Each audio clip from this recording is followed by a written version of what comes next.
Hi, what's up? In the next part, please go check out the previous part to gauge your bearings. I was telling you the story of this cousin of mine and how she got initiated into the occult and how God is... Guys, I think this cousin is dying. Like, I think that's why I'm talking this so much, because Kemone Ali Kopela Mudimu Ali knelt down, literally just like scared, shaking, and getting judged. And I don't know what that means. Either she's going to be judged in this waking life and that everything of hers is going to come crashing, burning, or she's going to die and have to face Christ. I don't know. Mara, the reason why she's about to get judged, and so finally, is because she's trying to kill me. Wazamahape. She's gone back to the drawing board with another satanic ritual, and I'm already inebriated with lots and lots of attack. I've just come out of recovery from another death curse from my ex-boyfriend, another one from this dude in the United States, and just as I'm rising up, coming up for a praying, fasting, she then goes and puts another spell on me. So God is just like, he's at the end of himself with this woman. And I don't know what in the world I need to do anymore. Because I've been standing in the gap the past month that I've been fasting for all of my family. But they've only gotten worse. Like, I don't know what's going on. It's like they're manufactured anyway, whatever. This woman, just in continuing from where I left off, I told you guys that she did some kind of a satanic ritual that seared her conscience sufficiently enough for her to feel nothing. Now, I have been watching a lot of testimonies online about people who got initiated into the occult, who repented, and now they're telling their stories. And there was this one girl that spoke about, two actually girls. Let me speak about the one. Una initiatilwe ke Mboro. Batla ka bana, Mboro le that Pastor Mboro dude, and who's the other one? Like Mokwena and that, yeah, anyway, whatever.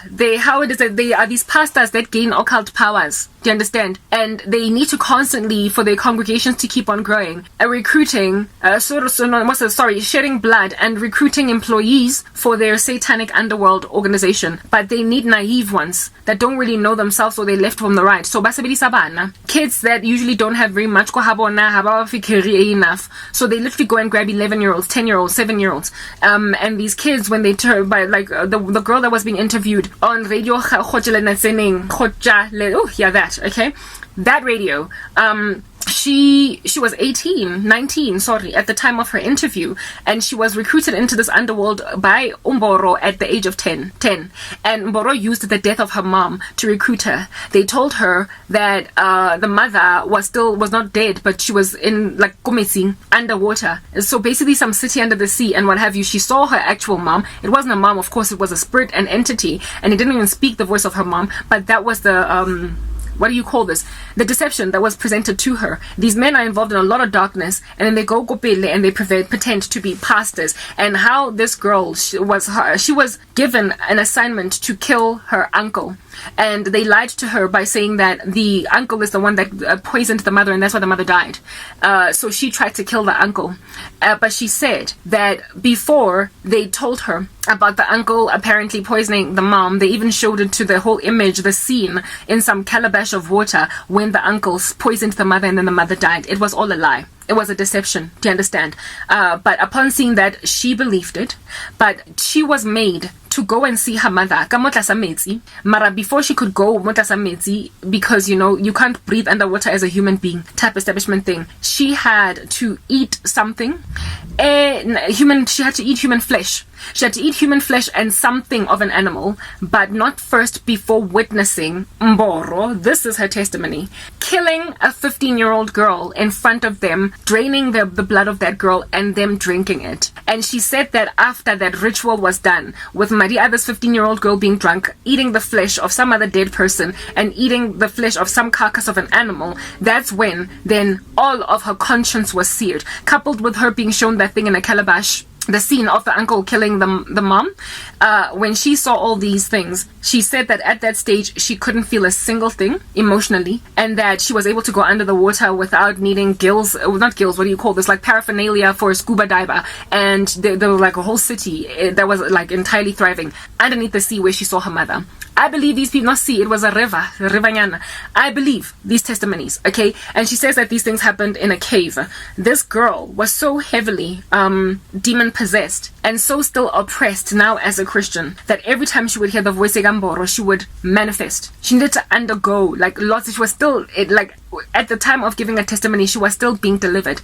The way and every time she told the story, she would cry. Mara, there was a time when, upon recalling what she had done, she didn't care. She tried to kill her uncle, but her uncle, survived. He lived to tell the story. If anything, he was the one that escorted her to the radio to get the interview, because he was now her primary caretaker type establishment thing.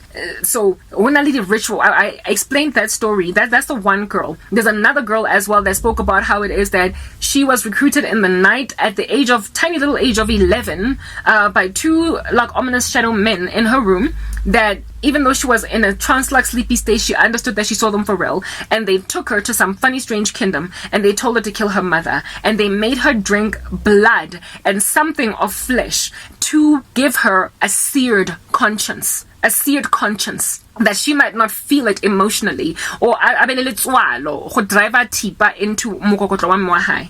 Azanga khona ho bula mme wa hae, just like the other girl could not kill the uncle, because God was working in that particular situation. But when she was talking about how she kept on plotting and scheming, at one time mme wa gagwe na shebetse TV, and ona sa itse re a etseng a lo lata slepe ka montle ene chopa patsi alo e kenya mo tlhogong ya mme. Or guys, yes, when these people say that the devil told them to kill their parents, understand it's real. It's totally real. And in that time, they're in a psychosis. They thoroughly believe this thing. This chick wanted to go an axe outside that chops wood to chop them out. She was gonna go to jail, but she believed that she was going to get rewarded in the kingdom of darkness. She could not see how it is that if she shed her mom's blood right there, jail is where she's going, not like La La Land, where they promised her in the occult. Anyway, she failed to kill the mom. But with every last one of these testimonies where human sacrifice rituals are involved, they first sear their consciences, because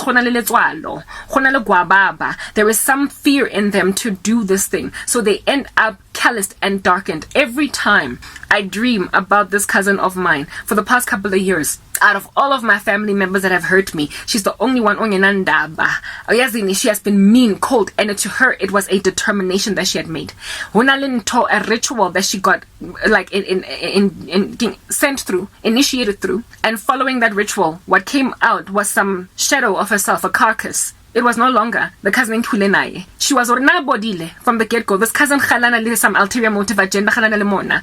Mara nesim mulai. Mahatswa out of this. She was not only mulai, but umuntu that was determined to at all costs succeed. And Mayanda Bagutukanda who underfoot.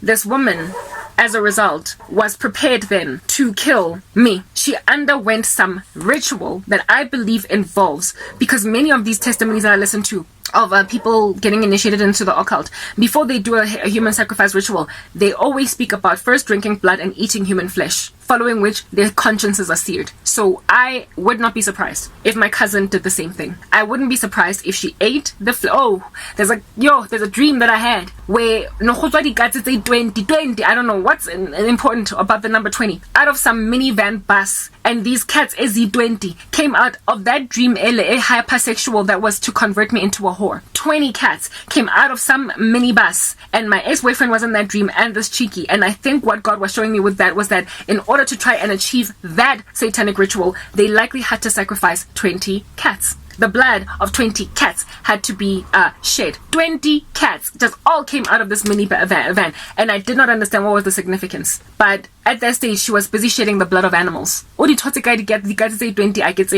suspect she might have paid for a sangoma to purchase at a vet or something. 20 cats. I don't think she went and got them herself, but 20 cats were used to try and convert me into a whore. It didn't work. So there came a point then when she was like, I guess blood, the actual blood of human beings has to be shed for this woman to end up doing ABC. And she was given an opportunity to choose who in the world she would sacrifice. And since she was already heavily in competition with me, and I believe her occult made her choose me because the occult knew that I was a Christian.